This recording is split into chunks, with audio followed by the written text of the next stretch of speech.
Magandang araw mga ka-adobo. Hot topic sa Pilipinas ngayon ang flood control projects Huwag kang mag-alala ka-adobo. Ang topic today ay hindi political, kundi para pag-usapan natin ang mga flood infrastructure controls dito sa England. Ang sanhi ng pagbaha dito sa Inglaterra ay katulad din ng sa Pilipinas dahil sa malakas na pag-ulan at minsan ay sa pag-apaw ng tubig galing sa dagat na napupunta sa mga ilog papunta sa mga bahay.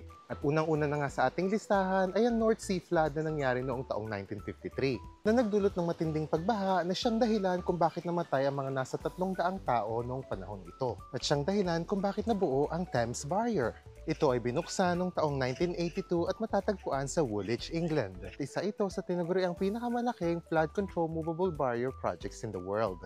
Ang orihinal na dahilan kung bakit naitayo ang flood control project na ito ay dahil sa lumalalang high tide at ang bagsik ng mga bagyo. Samantala ngayon naman, ginagamit na rin ito sa climate change dahil sa pagtaas ng mga dagat at matinding pag-ulan. Ano pa ka-adobo? Noong naitayo ito ay sinasabing tatagal hanggang 2030.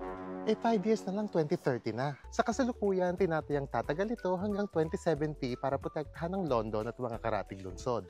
And there you go mga ka-adobo, yan ang London's Thames Barrier na isa sa tinaguriang most advanced flood barrier control sa buong mundo.